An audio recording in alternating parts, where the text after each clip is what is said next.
What's up guys, aarava here, and welcome back to the episode of my F1 2019 Career Mode, episode number 114 today for the French Grand Prix in Season 6. If you guys did miss the previous one, then be sure to go check that one out before you see this one there. Obviously, it was quite an action-packed one, yet again in Season 6, and it went right down to the wire, once again between myself and Lucas Weber. Spoiler alert, he unfortunately, really annoyingly, again came out on top and stole that win away from us. I'm still adamant, really, because he was nowhere near the win, and then came through the last two laps there, but it just shows how tough this entire season is going to be, really, and how thrilling it might be all the way to the end, because it still is looking like a three-horse race between Weber, Verstappen, and myself, and it's still early doors, really. I mean, you could still get a kind of fourth or fifth person coming out of left field towards the end of the season at this rate, but the three of us definitely in a world of our own in terms of points and during the races as well, and I'm guessing it'll be more of the same here at the French Grand Prix, to be honest here. It's going to be, I mean, a very similar sort of circuit, really, you know, long back straight like Canada, so in theory our car should go okay because we had a lot of race pace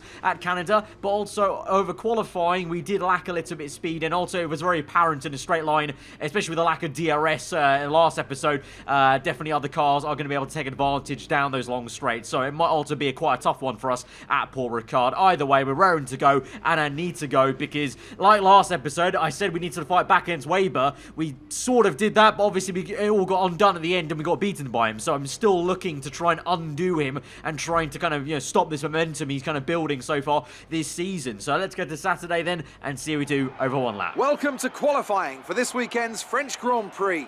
The teams are making their last-minute adjustments before the lights go green, and the fight for pole position gets underway. So joining on at the end of our first final lap then in Q1. Thankfully going to be all sunny this entire weekend, although having a few issues with the curbing there on the exit. Definitely have to try and take a tighter line, and the Renault for some reason was understeering quite a fair bit in Sector 3 there, so having to try and drive around that a little bit. In Sectors 2 though, decent stuff. You can see purple first sector taking a lot of curb and liberty here in Sector 2 to try and gain some time. Lando Norris at the moment on provisional pole position. We gain about 1 second of time here, but that may not even be enough to really go and beat Norris as we go across the curb again to lose some time, but across the line it's going to be P2 then. But even though we gain 1 second of time on that second flyer, we're still 5/10 behind Lando Norris, so Norris has put in an absolutely worldly lap time there for his provisional pole. On our third lap, unfortunately, we get hit with a bit of traffic there with Romain Grosjean in the Toro Rosso, and some more traffic as we close up to the home favourite Pierre Gasly there. We actually gained some decent time off his slipstream, but into the left-hander he gets a massive brake check on us there, and we almost slammed to the back of him there, just basically narrowly missed making contact with him. So unfortunately we do not improve. Weber does, surprise surprise, comes in yet again. So annoying to see for us, and he comes and beats us again in Saturday. Second place, but you can see Norris carries over that provisional pole into a confirmed pole position there with a monstrous lap time compared to the rest of us there. So I don't know what on earth he's had for breakfast this morning, but he's looking very punchy. The two Ferraris very much there in tandem with Verstappen and Russell right behind us on the grid, so it's going to be a massive fight, I think, for the race there. And just again, Weber's beaten us, and the first time of asking in qualifying, can we at least do it in the race and beat him where it matters, where the points are? Let's see, let's go to the grid and see how we do on Sunday. Hello and welcome to the circuit Paul Ricard, current home of the French Grand Prix, an event dating all the way back to 1906. It's been held at many venues over the years, with famous moments from Dijon and Manicourt the feature of many a highlights reel. And let's hope we see more of those in the race today. Mastering a lap of Paul Ricard means getting to know 15 corners, 6 left and 9 right, for an overall lap distance of 3.6 miles. The two halves of the long Mistral Straight are separated by a heavy braking zone into a potential overtaking hotspot at the Chicane Nord. And watch out for the drivers running onto the distinctive coloured stripes, which are low in grip and highly abrasive. And it's an absolute pleasure to be joined once again by Anthony Davidson. So, let's start with Lance Stroll. As ever, the threat of unreliability is never far away, and indeed they'll be starting out of position today due to a power unit component change. So it's going to be a difficult task to move forward from there. Everyone has to deal with penalties or reliability issues from time to time throughout their career. You just have to suck up the pain and get on with the job at hand. Today isn't about performing a miracle to put the car back where it should be, it's about effective damage limitation. It's time to take a look at our starting grid For today's race, Lando Norris put in a fantastic lap yesterday and will start from pole position. And starting alongside is Lucas Faber. Looking down the rest of the grid, we have the engineer, Verstappen, George Russell, and Gasly, Hulkenberg, Butler, Perez, and Antonio Giovinazzi, Leclerc, Hamilton, Daniel Kvyat, and Raikkonen, Grosjean, Ricciardo, Kevin Magnussen, and Sebastian Vettel. Bottas and Lance Stroll brings the grid to a close. And with preparations almost complete, let's head down to the track. Right, so here we are then on the grid in P3. All we can see ahead of us is Lando Norris's car on pole position, Weber to our right there. In terms of the race strategy today, will be a two-stop, it seems like. Our strategists aren't recommending a one-stop at all, so I don't know if the Renault tyre wear is so bad that the one-stop, even the hard tyres, is maybe not ideal. Maybe even with the hard tyres, doing a one-stop slower with the Renault car, because the tyre wear may be quite bad on the hards even. So I'm not too sure. We'll have to kind of play it by ear and see how it goes in the race. We'll lower the fuel as per usual, because the engine's been really efficient as of late. And so we just don't need to pile on the fuel, and we can try and be nice and light, or as light as possible at the start of the Grand Prix. We're going to need that to try and get a good start here today from P3 on the grid. Here we go to fibre lights, and we're underway for the French Grand Prix. But Weber, look at the lightning start our teammates had. He's already up into first place. The two Ferraris now swarm me on the right and left. Russell with a massive dive down the inside. He's made contact with Lando Norris, and he's round. George Russell sent into a spin. He's down to last place. Both Ferraris were either side of me there. I backed out of that for good reason, because Russell just absolutely sent it and went way too wild under braking there. Hit the back of Lando Norris. Don't know if Lando has any damage himself, but Russell for sure will have some wing damage, and he's spun to the back of the grid. So now it is from Weber in first place, from Norris in second, then myself, Verstappen in P4 chasing after me. You can see already that Ferrari. Look at that engine power difference between the Ferrari and the Renault Works car. Verstappen all at the back of me. I need to try and break the 1 second, because if he gets DRS on me, for sure he's going to overtake me. But you can see there having some issues with the turning of this car, having to cut the curb and corner a little bit on the left-hander, because the understeer that I had in qualifying is still very much there. Kind of, I don't know what it is. For some reason, we didn't have it at Canada, but here at France, there just seems to be a lack of a front end on this car around Paul Ricard, as Verstappen is all over the back of me there. Gasly also not too far behind, and in the meantime, Lando Norris getting away from us in second place, and even more so, Lucas Weber. He's doing that classic thing. I mean, look at that camera angle said it all there on that very wide shot. Weber's just doing what he's done best so far this season, getting into first and then pulling away as we go through that final corner, understeering just like we did in qualifying, and also oversteering on the exit on the curb there. So Verstappen now in that Ferrari is going to have a really good run. He didn't need any extra help to try and close up in me in a straight line, but he's got somebody he's made contact. Oh, we've hit the wall, and we're upside down, and we are out of the French Grand Prix. You cannot be real. You are kidding me. Max Verstappen has just come through to tap us round, spin us out, and that is us out. That is it. We've had just one lap of the French Grand Prix, and we're donezo. Verstappen went off circuit to try and overtake us on the right. I don't know what on earth he was doing there. Let's look at it on board, because on the off-board shot, it kind of very much did look like I squeezed him out, and he just kept on going on the right. Let's see how it looked from his on-board. You can see I'm very much already on the right-hand side of the circuit, so he goes even further on the right there, off circuit, past the white line, through cuts the pit lane exit line there. And you can see right now, pausing this, you can see him in the mirrors, but of course I couldn't see him in the mirrors, you know, when I was actually racing, because the heads-up display covers that right mirror, so I can't see him in the mirror. But at this point, look how far along I am right. I'm pretty much on the racing line. He is past the racing line, off circuit very much at this point on the runoff area, still going at me. Now here, he's starting to turn in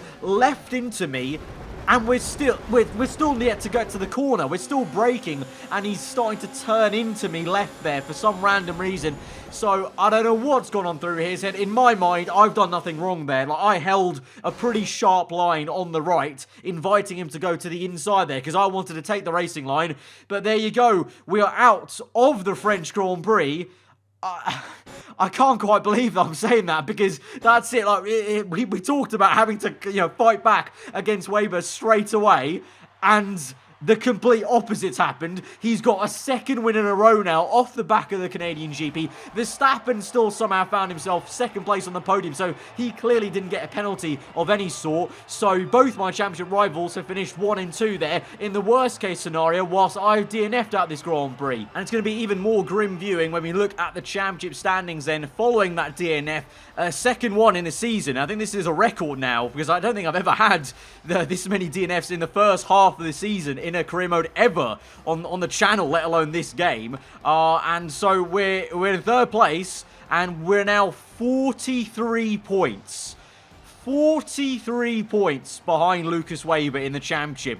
That is massive, and you've got to remember, I've maybe had gaps like that before in the championship fights, but this is a fight where Weber is in the same car as me. He's clearly just as quick, if not quicker than me, at a lot of these circuits. This is going to be a mountain to climb to try and come back at this. Even Verstappen is also falling behind a little bit from Weber, because Weber's been really consistent ever since that kind of little blip he had at the Bahrain Grand Prix. So I think we're in trouble. We're going to have to honestly pray for a repeat of what happened around the summer break last season in the Ferrari, where we won those 3 races or 2 races in a row. I think it was 3, and then 2 1-2s in a row at the time with myself and Russell. We're going to have to pray that we can do that again, but also have Weber not come in second place. We need Verstappen to be there taking points off him. We need basically those two need to take points off each other every single Grand Prix from now on.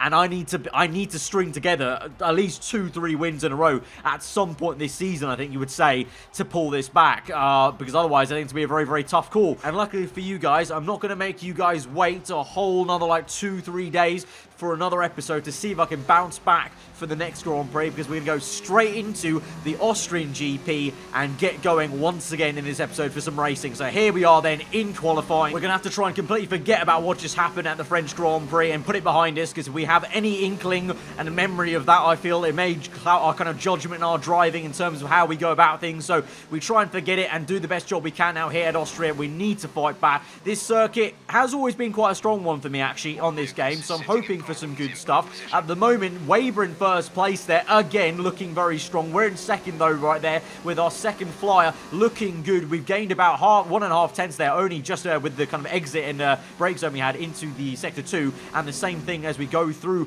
to the end of the lap, we gain about another 1.5 there, so we're coming up to about maybe 2 tenths gained across the line, a little bit wide on the exit, but we grab provisional pole position off from Lucas Weber there, and now we are in a good seat. We go for our third flying lap. Devin Butler now has gone faster. He's on provisional pole. Weber, for some reason, is not there anymore, though. So, again, we've had a glitch where Weber's time has been deleted, or at least maybe he cut a corner when he did his time. I don't know, but now he's not there anymore. I don't know where he is, but we come through the final few corners. Purple first sector, green second. Can we get pole position? We come across the line, and on the third run, it is going to be enough to grab pole position at the Austrian Grand Prix. It's a very tight affair, though, with Devin Butler in second place, Ricciardo third, Verstappen P4, Weber down in P5 there, but you can see it's very close. Only 3 tenths covers the top 5 or 6 in that qualifying session, but yeah, very peculiar. Weber was there on provisional pole, and then his time got deleted, so I don't know what that's about, but I'm not going to complain too much, because obviously I need a good result here. I mean, I'm talking like, I think a win. I think it has to almost be a win, otherwise nothing's going to do. We need to straight away fight back, because we've now lost to Weber 2 wins in a row for him, and the last one we had a DNF at. So this kind of needs to be a pole conversion to a win. So we're going to have to pull our socks up for this, and we're going to have to really make sure we get this job done in this Grand Prix. I cannot have another bad race in this one, and we cannot finish behind Weber in this race. I think that's a for sure factual statement. We can't do that. So here we go. Let's go to the grid for the second time this episode to a Grand Prix in this career mode season. Anthony Davidson also joins me in the commentary box today. Why don't we discuss McLaren? What do you make of their performance so far this season? Well, the atmosphere within that team seems very positive at the moment. Everyone seems like they're in great spirits and having a lot of fun doing what they do, and that's definitely contributed to the performances we've seen.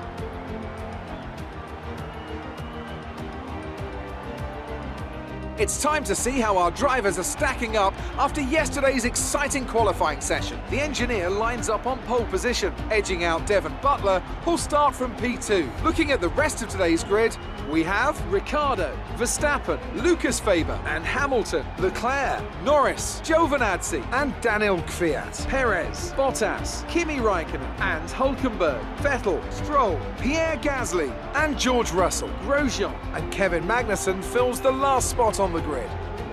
And now it's time to head down to the track.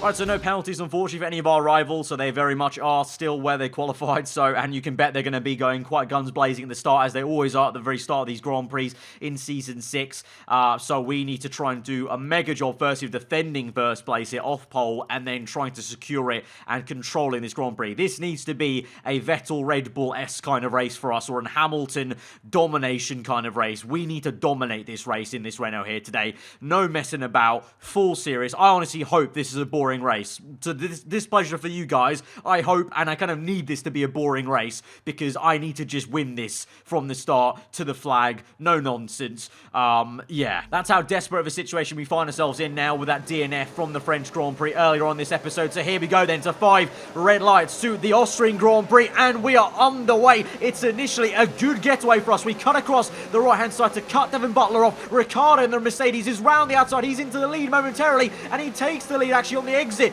So we're down to P2, but we're going to tuck straight back into his slipstream and overtake him at turn 3. We're going to go on the right-hand side, and we're going to go fully deep and just defend this with all our might there. Chop him off, do a Rosberg, do a Verstappen, whatever you want to call that, into that corner. We get the job done, and we're up into first place. But look at this, Lucas Weber, he's already fighting for P3. How has he done that? Time and time again, this man is just a magical machine this season, and he's up into P3. He's overtaken Devon Butler, the fellow F2 rival of ours from the story mode at the very start of this career mode, and he finds himself in P3 from what was P5 on the grid. He somehow even overtook Verstappen, which is no mean feat, obviously, in the Ferrari. So it's us in first place, Ricciardo second, Weber third, but I mean, just look how quick he's going. This is how much of a monster I'm facing as my teammate on the other side of the garage. He's already hounding Ricciardo. Obviously, I'm getting away from Ricciardo as well, so that's exactly what I need to do. I need to break the 1 second gap. I need to pull away from that pack and just control this Grand Prix,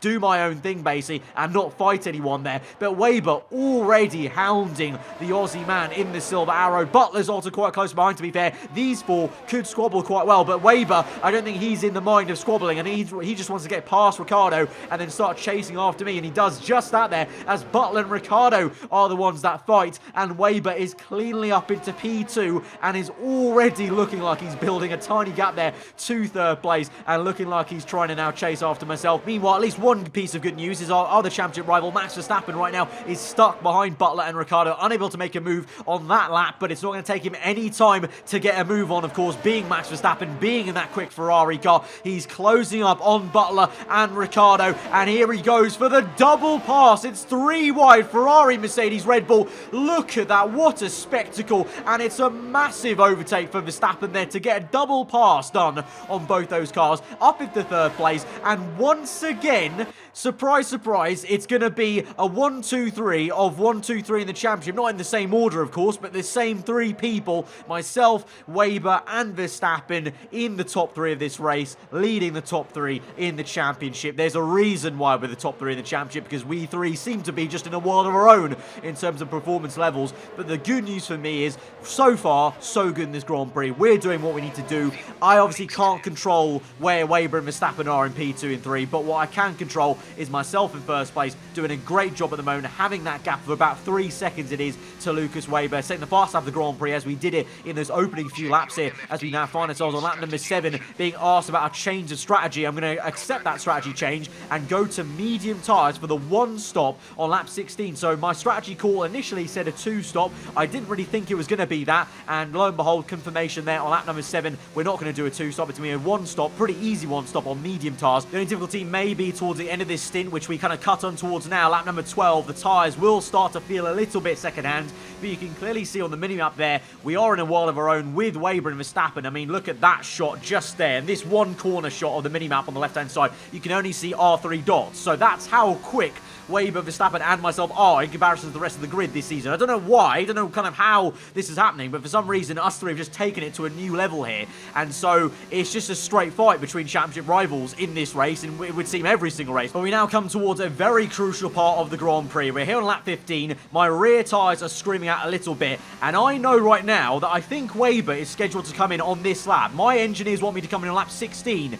But we have to do everything we can to try and stop Weber and take some points away. So we're going to come in on this lap. It's very cheeky. It's a little bit mean to our teammate. It's maybe the start of the end of a kind of, you know, loyal relationship between teammates and kind of, having a civil partnership in this Renault team, because we come in and we force the double stack on Lucas Weber. There he is, held for 1, 2, 3, 4, 5 seconds there.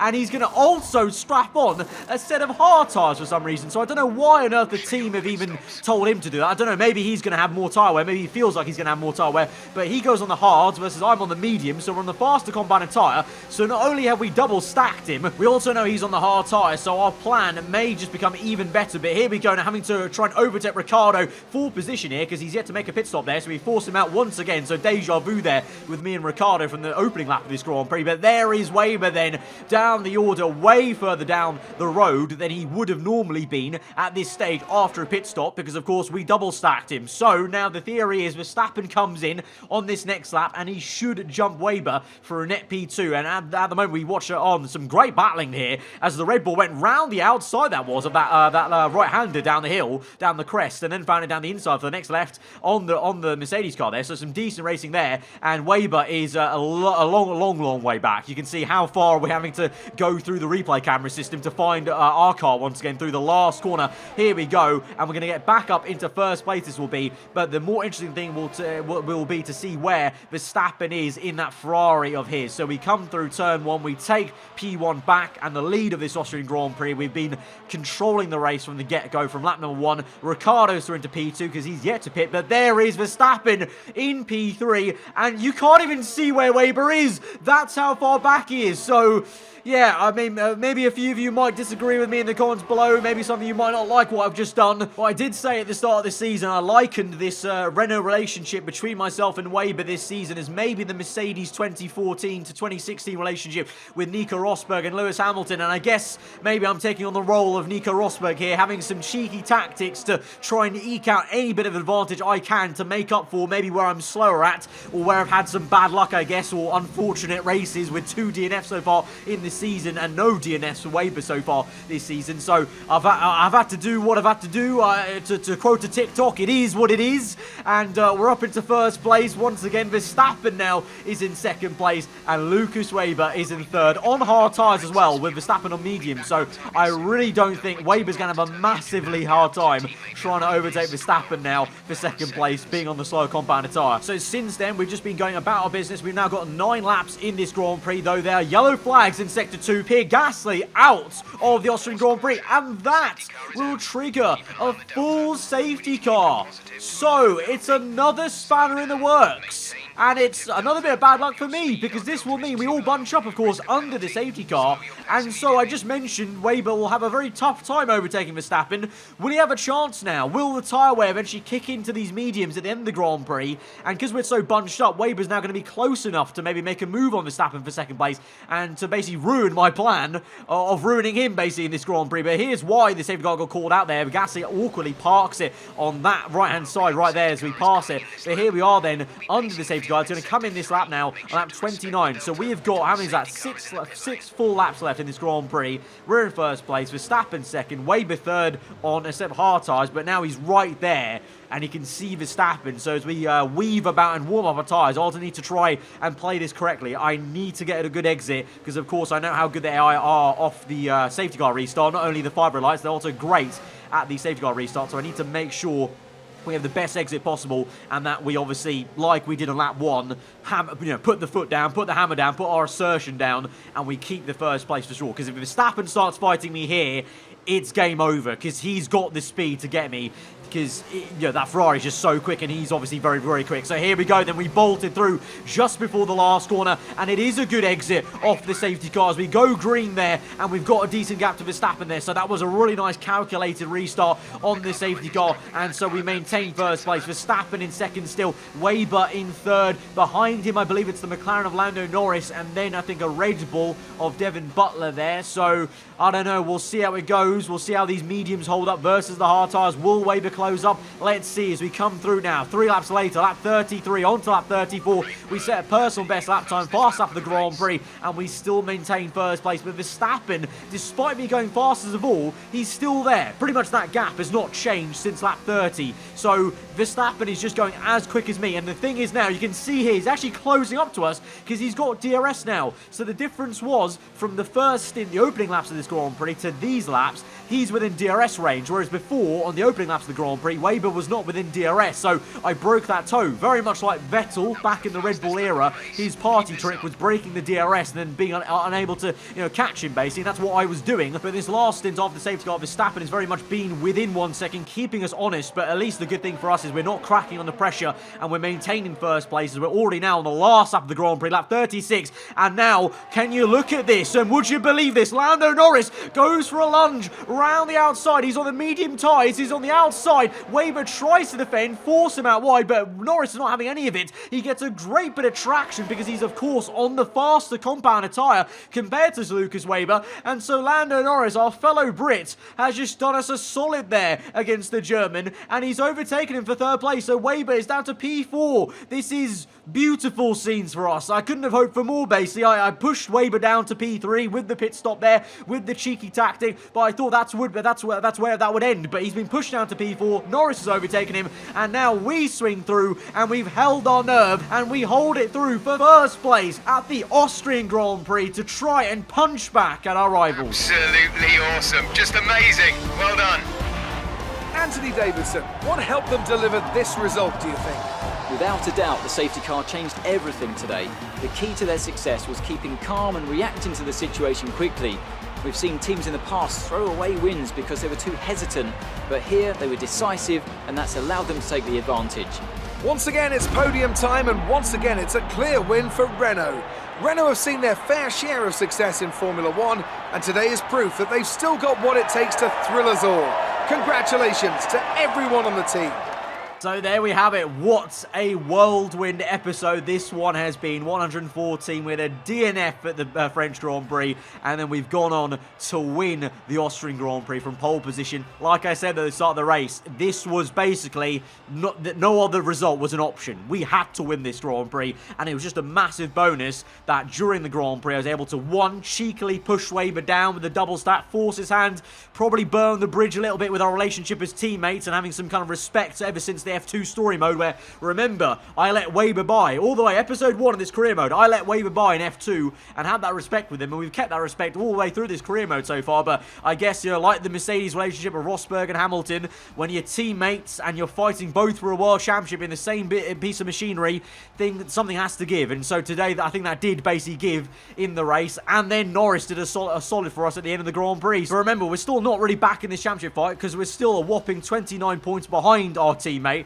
in first place there. Verstappen 7 points back, so we've still got a lot of work to do, and we need to try and have more results like these. And also we need to stop trying to get into trouble because we've got into it now 2 times the last 3 races here, so not too great as a record, but those things happen in Formula 1, I guess. And I guess for you guys it's maybe refreshing to see it happening to me for once, because a lot of the times the AI are the ones that have the bad luck in the career mode rather than myself. But it definitely has been the case for me having the bad luck so far this season. But guys, if you did enjoy that double header episode then of the French Grand Prix, 1 lap of the French Grand Prix and then the Austrian Grand Prix, then be sure to smash that like button. Let me know what you thought in the comments below. If you're new around here, then do subscribe for weekly Formula 1 content. I've been Aarava. Hope you guys enjoy the rest of the day. I'll see you guys next time. Goodbye.